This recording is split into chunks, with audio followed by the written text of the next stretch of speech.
perhaps once a year or once every 2 years. The other area of concern is actually chin. Most of us don't have a good long chin. And we talked about that V shape. They want to enhance that V shape, therefore they would do a chin implant. Now, in the old days, plastic surgeons would have to put in a silicone implant or appliance of some sort. But nowadays, they can walk in like this, half an hour later, they walk out looking like brand new chin, brand new face. And also facial asymmetry can be corrected this way as well.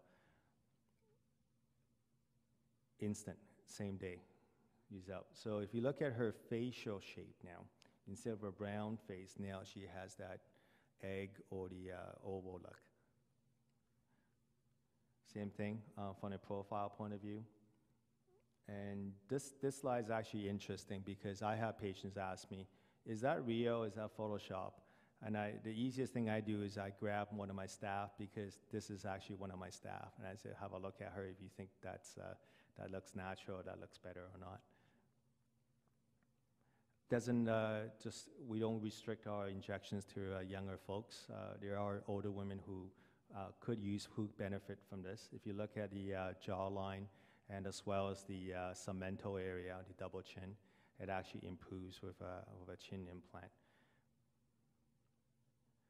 Temples, that's another area really bugs Asians. Asians like to have that oval look. They don't like how to have a sort of a sunken look at the temple area.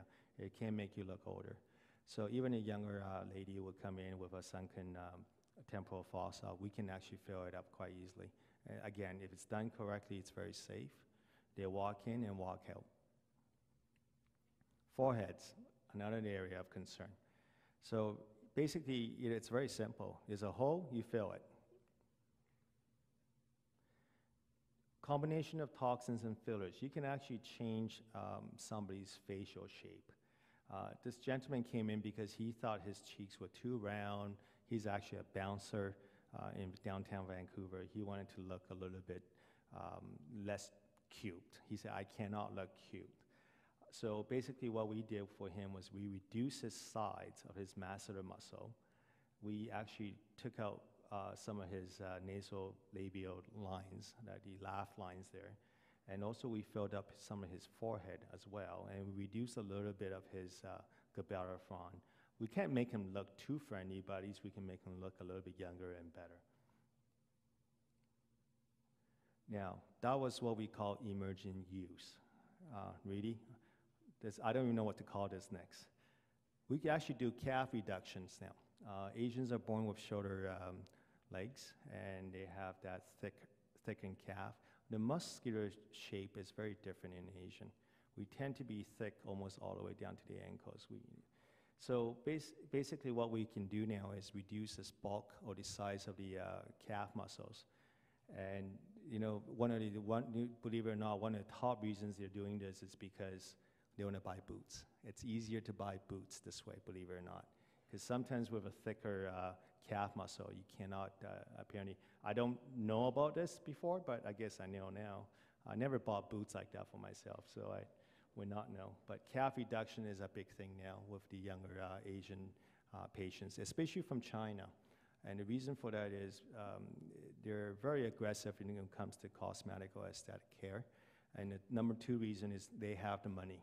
The new immigrants from China have the economy or the economic capability to pay for this, as it requires a lot of toxins to do this.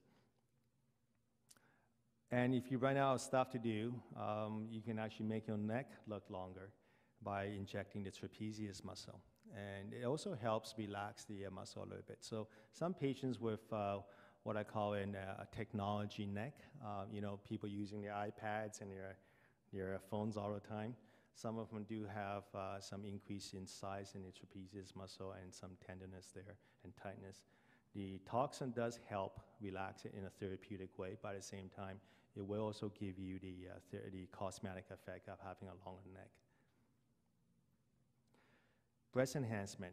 With the fillers, you can, like I said, not so much a hole, but you can fill things up.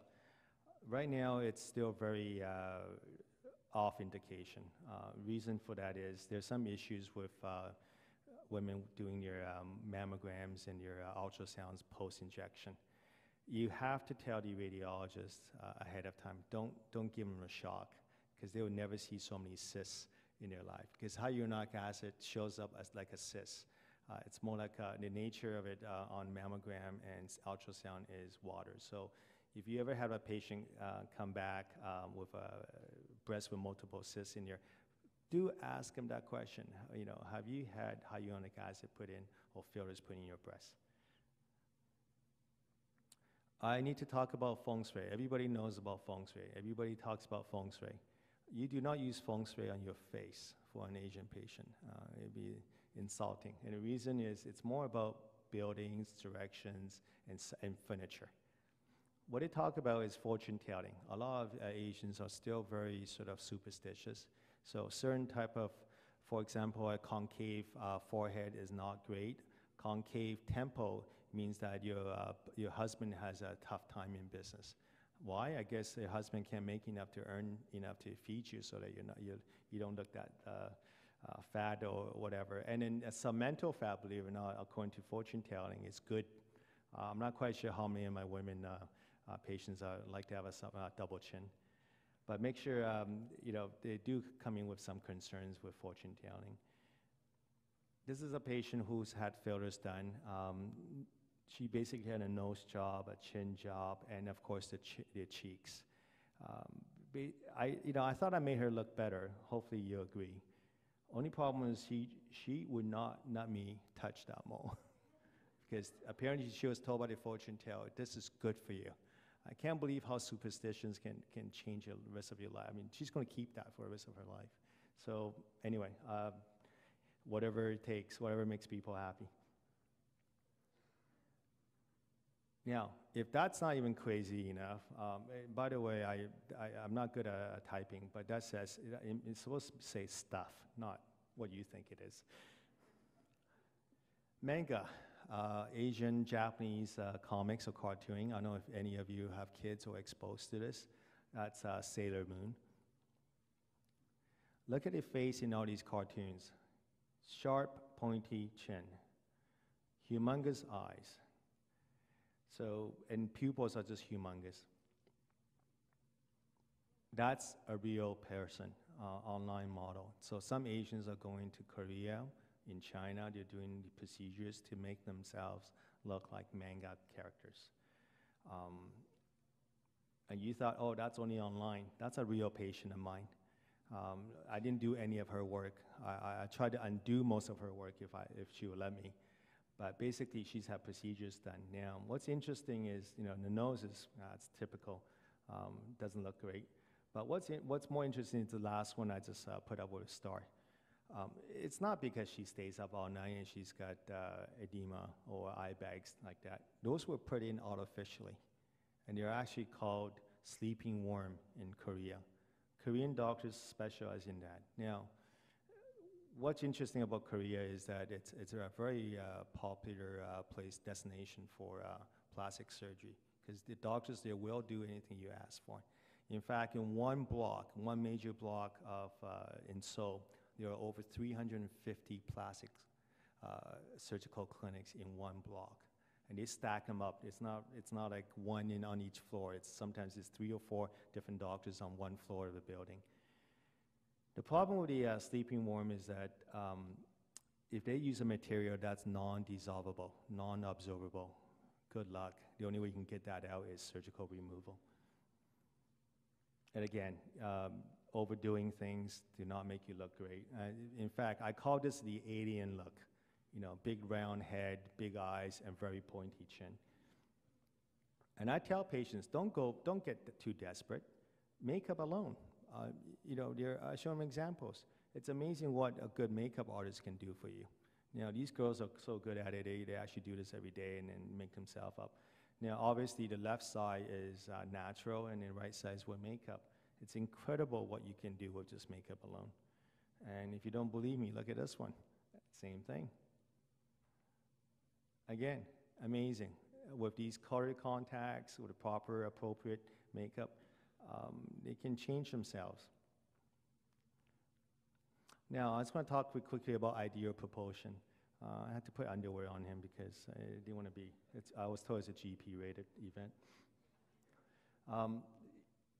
There are a lot of talks with my plastic surgical colleagues. Everything's got to be about proportions, about, everybody should be 1.61 ratio to the eyes, to the lips and all that. The only problem with that is, if you look at Miss Korea again, going back to Miss Korea 2013, 25 different contestants, all beautiful. They're all very pretty. Only problem is if you stacked all their photos and then flipped through them, 25 different one of them, they look like two different girls with different hair and different dresses. They all look the same. And that's what happens. And in Korea, what they do is when your son or your daughter is graduating from high school, when you turn 18, what's a very common gift is actually plastic surgery as a graduation gift. So basically, in Asians or any other culture, we always talk about think outside the box or think a little bit differently. Every phase for us to work on is a canvas. I enjoy my job extremely, and then there's many GPs in this room, and some of you may have training in using toxins and injectables.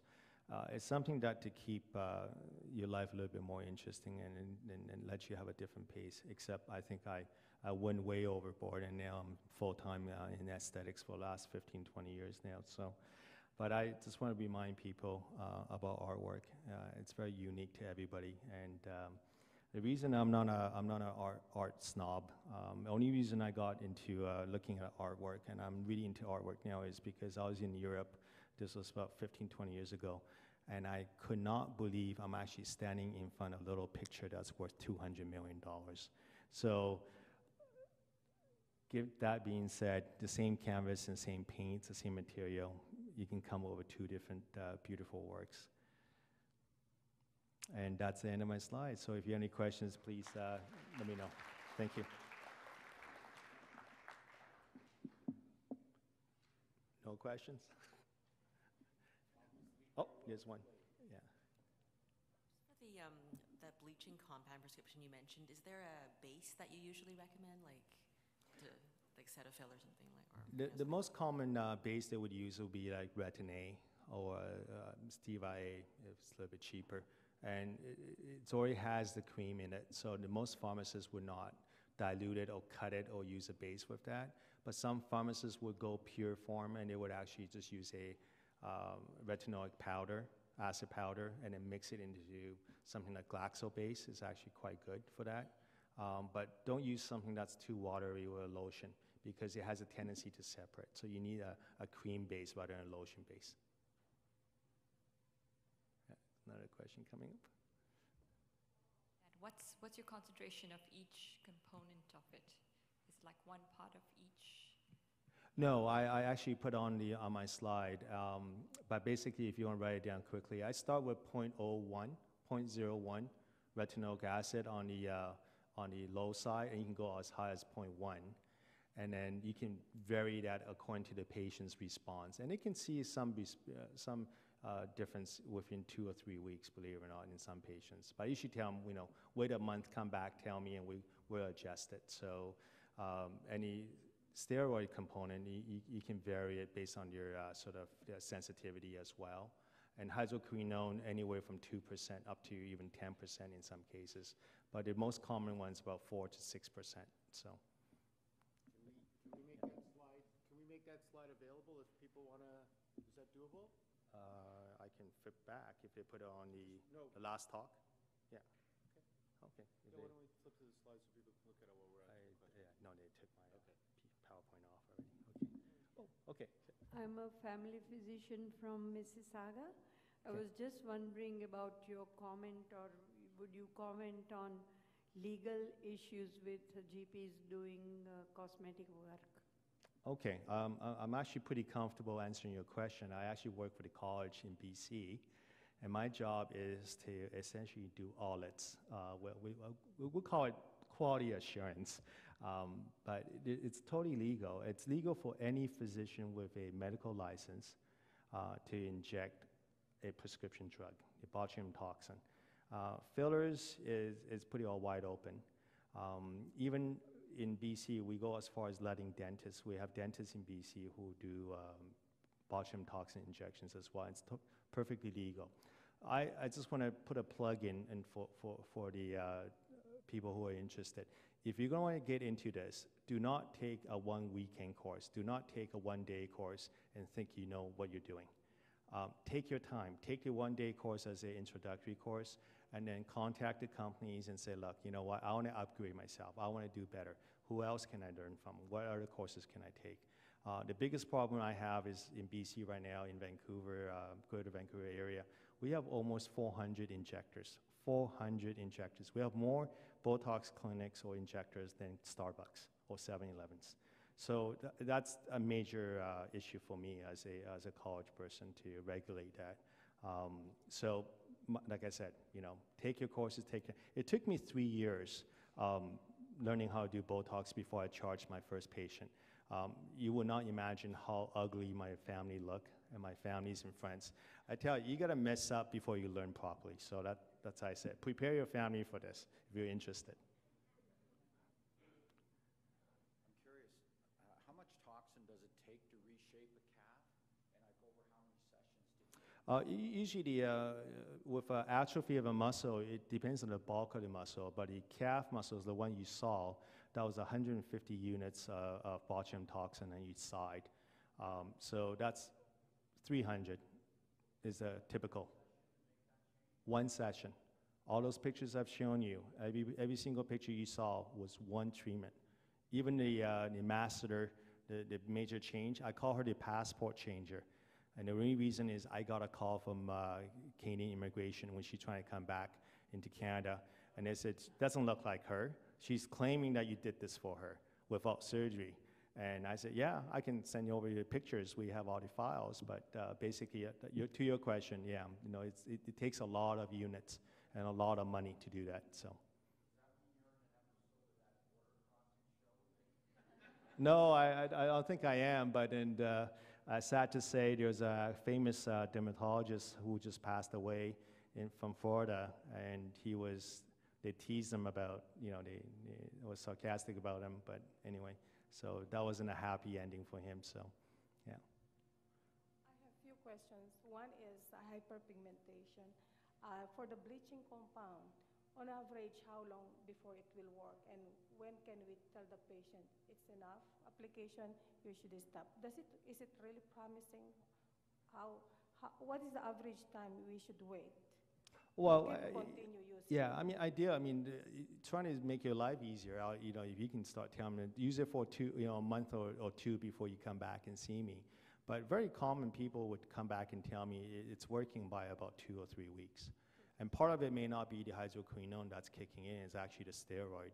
As you know, if you put steroid on any pigmentation or any skin, it actually lightens it almost very quickly within weeks. So I usually tell them to come back and see me in about 1 or 2 months, and that's usually a good time, and we can adjust it as we go. Okay. And for the sunken temple, how frequent do they need to maintain the fillers? Do they? Oh, for the temples, it's actually it actually lasts a very long time. It also depends on where you put it, at what level.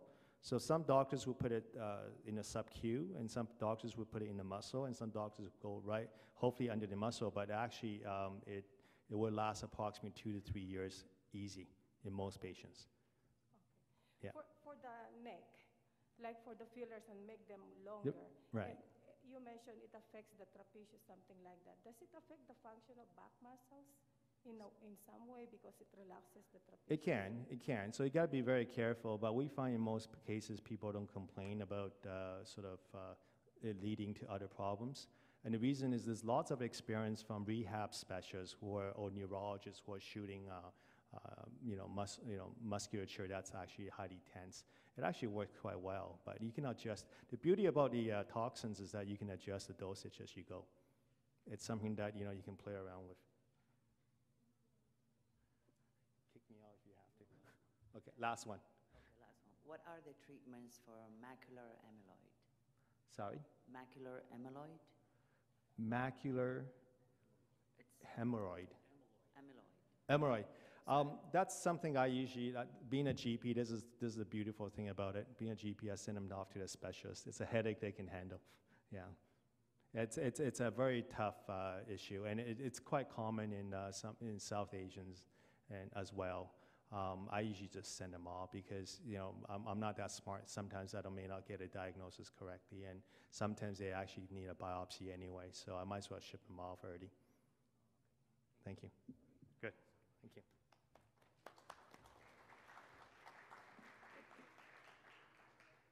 Thank you, that was terrific. And I just want to say it's a great relief to me that there's been these advances in Botox therapy, because years ago I was chairing a meeting for eHealth Ontario before everybody went to jail.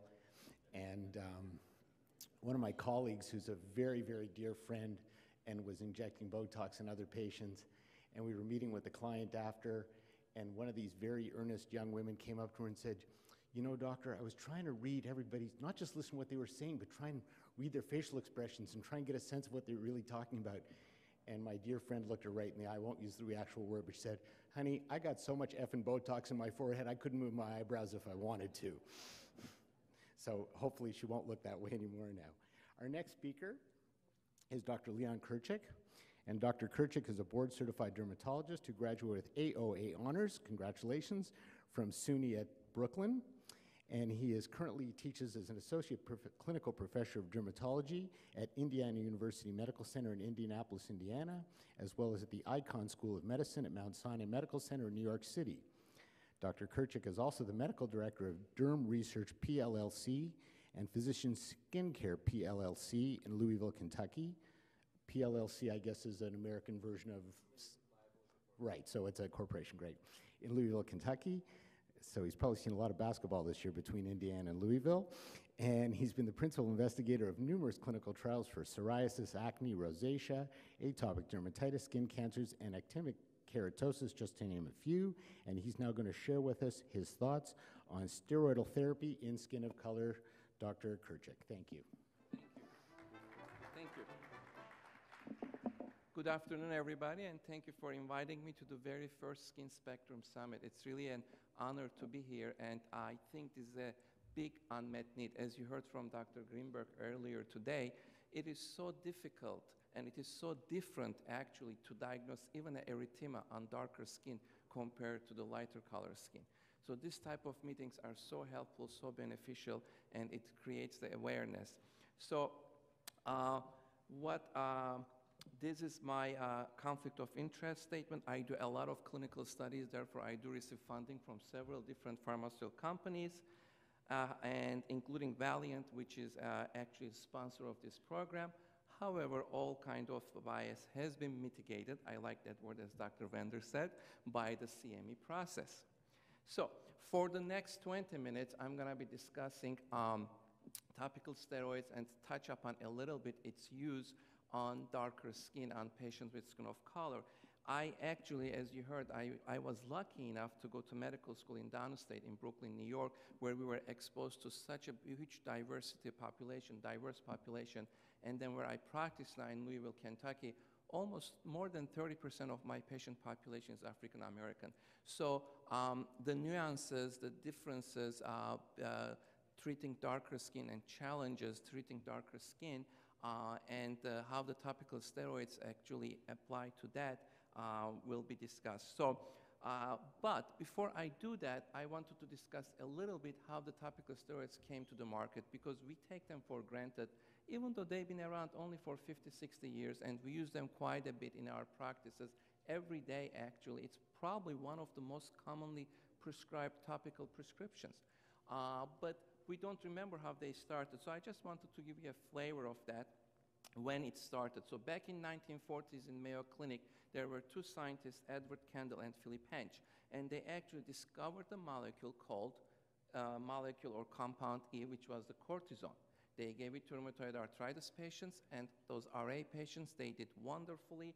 They were able to move, and it actually became front page news at Life magazine, and it was a big discovery. Finally, it led to the Nobel Prize, actually, in 1950 for medicine and physiology to those two scientists.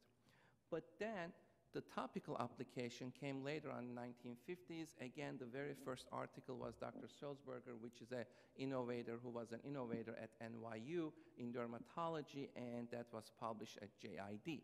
Now, they called it compound F to separate it from the oral version. Then, the problem with that is it was very difficult to make it. 1 gram of cortisone, hydrocortisone, required about 36 steps to convert from bile acid to the cortisone.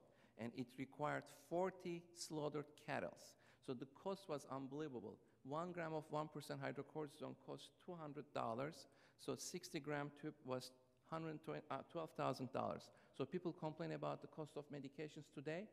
Imagine that, back in 1950s. So something had to be done to commercialize the product because it was impossible, it was not sustainable to do it.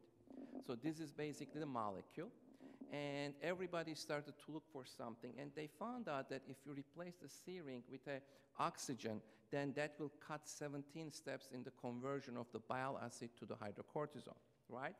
And somehow, they were lucky enough, they came in contact with this flower called Strophanthus sarmentosus.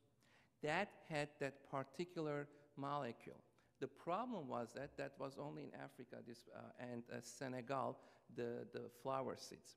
Well, Truman decided this is a big need, and he actually ordered the USAID to come up and find those plants or a similar molecule in any plant. So they started to look for it very, very hard. They actually studied more than 5,000 plants and all kind of different genera and families to find out this molecule. They just couldn't. Meanwhile, in Asia, in Japan, in 1936, actually Japanese already found the Asian yam, which is called Dioscora tocora. And the chemical in it, in the tuber of this yam, was called sapogenin. So that was named as diosgenin, and that is the closest conversion or the closest molecule that could have been converted to cortisone. So Japanese already had it. Now, meanwhile, in US, there was a chemist whose name was Russell Marker at the Penn State. And he studied this, and he wanted to find out what exactly could be done. And he finally realized that the something closest to diosgenin was in Mexican yam.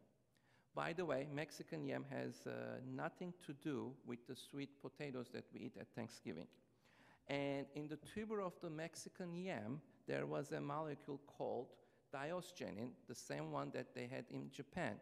So finally, he was able to figure out that he can come up with the synthetic cortisone from this product in a short version. So what he does, he quits his job at Penn State, moves to Mexico City, and hires a bunch of people, started the steroid production, and in less than 2 months, he has the world accumulation, huge amounts, supplies of steroids.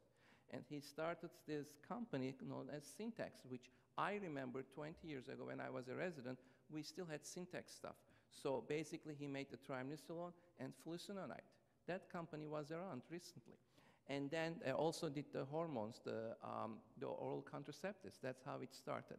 The problem with that was it was before the days of NAFTA. Mexicans got mad, and they nationalized the whole industry, and they kicked him out. So meanwhile, Truman's efforts was all fruitless back in US. So he comes back to US, and he starts the production. And right now, basically, the short story is that we have the steroids, and with his technique, and the drugs are still coming from Mexico. So, that's the end of the story. Now we can go and look at how the corticosteroids work, right? How do the topical corticosteroids work?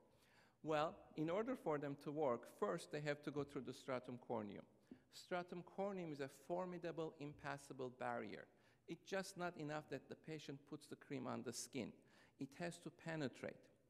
Hopefully, that depends on good vehicles, which we will discuss later. But once it penetrates, they basically go to the cytoplasm and bind to the glucocorticoid receptor. And once that receptor is activated, then they go to the nucleus and bind to the DNA.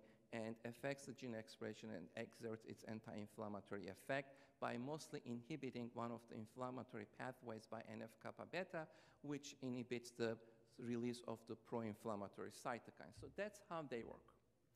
Now that we know how they work, how do we decide the potency and the classification of the strength of the steroids? So there are 7 classes. The weakest one is 7, the strongest one is 1. And then in UK, they have a different way of classification. They have 4 classes. It's more clustered, and they have just very potent, moderate, mild.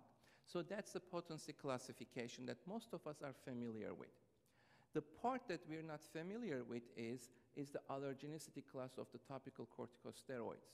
So there are 5 different classes, A, B, C, D1, and D2. And actually, topical corticosteroids can cause contact allergy. And I'm not even discussing the vehicle or the excipients in the vehicle, but the molecule itself. That we're going to discuss that in depth a little bit later. Now that we know the potency classification, what determines the potency? There are many different factors. First of all, where you apply it, how many times you apply it, the concentration, how tightly it binds to glucocorticoid receptor, how long does it stay bound, and how fast does the receptor releases the molecule. The skin is different everywhere, right? The palmar plantar skin is thicker versus the skin on the face versus the genital area versus the eyelids versus the under the arms. So the thickness of the skin has something to do with the penetration, the absorption, and all different factors. But there is inert influence of the chemistry. The chemistry, when it comes to organic chemistry that we learned in college, actually matters when it comes to the topical steroids or any steroid for that matter. So there are different aspects of that chemistry that affects the potency of that topical corticosteroid. The halogenation is one of them. Double bond at C1, C2, esterification of C17 as well as C21, hydroxylation of different carbons. But one perception that we have in medical community that halogenation is bad. If the topical steroid is halogenated, it's ultra potency. Oh my God, let's not put it on the face, or let's not use it for more than 2 weeks. It's going to cause a lot of problems. So as I mentioned, that is a perception because it's not the halogenation that matters. It's actually the local, where the halogen is. It's actually the location, location, location. It's like real estate. If the halogen is at the C9, then it's okay. It's a mid-potency, mid-strength steroid. If the halogen is on the C6, then you create a very high-potency steroid, especially if the halogen is fluorine. So if you put the fluorine atom on the C6 position, now you're going to have an ultra-high-potency steroid. If you put chlorine on the C9 or C6, it's not going to be as high. So that's the difference, and that's very important. Just because you see halogen, don't be scared. Usually the pharmacists do that. But it's the location of the halogen that really does matter. Now, how is the potency measured? Now that we sort of figured out what determines the potency, how is the potency measured? It's done in a very primitive way at this day and age, believe it or not. It's called a Stoughton vasoconstriction assay. You put the topical steroid on the volar forearm of healthy skin. So that's really very important. It's healthy skin. It's not psoriatic skin. It's not atopic dermatitis. It's normal skin. Cover it up, wait for 16 hours, and then as you heard earlier, the steroids cause vasoconstriction and hence blanching. You measure the blanching, the area under the curve will determine the potency of that topical corticosteroid. It's a very subjective way of looking at it, and it absolutely has nothing to do with clinical efficacy. Just because it is high potency doesn't mean that it's going to treat psoriasis or atopic dermatitis. The assumption is there that it will, and it needs to be clinically tested. But just because you have a high potent steroid or vasoconstriction assay shows blanching, it's just a classification. It doesn't have any relationship to clinical efficacy. And it absolutely, that's the way we've been doing it for years, and it's interesting that we're still doing it that way. It's a very primitive way of doing it. Now, remember I mentioned about the steroid allergenicity. It's really a big issue that we don't discuss as much, even in dermatology. We sort of have forgotten about it, and there are many reasons. My professor, my chairperson, she used to say, you know, if your treatment is not working, either you have the wrong diagnosis, or if the patient is not getting better, she used to say, either your treatment is not working or you have the wrong diagnosis. Well, sometimes that's not true. There's another case. In this case, if you have, for example, atopic dermatitis patients, right? Topical steroids should work. That's the treatment. Sometimes they get better, then they get worse. Sometimes from the beginning they don't get better. So we actually now realize that some of those patients, either they develop allergies to topical corticosteroids, especially the pediatric population. So of those who don't respond to topical corticosteroids, about 20-25% of those kids are actually allergic to topical corticosteroids. It's a little bit less in adults, but it still may add up to anywhere 10 to 20%. So it's very interesting. We don't think about it. We think that the medicine is not working. It's not that medicine is not working. They are probably allergic to it. And if you switch the medicine from one corticosteroid to another, you have to be careful because of these different allergenicity classes, as I mentioned, they actually cross-react. So A can cross-react with D1, B can cross-react to D2. It's very interesting that there is all these cross-reactions, and you have to be aware of them. And the only way to find out, either by clinical trial, you can go from one to another, or you can do patch testing. Well, patch testing is expensive. It's not available everywhere. So it's important that to use the right steroid from the beginning and to pick one that hopefully patient is not allergic, or I'm going to go to the right classification and find out which one of them have less allergenicity. And if you pick the right one, less allergenic one, then you don't have to worry about it, and that makes sense. So those are the classes, A, B, C, D1, D2, and there are so many different chemistry that I really don't want to discuss, otherwise I'm going to feel like I'm back at organic chemistry class.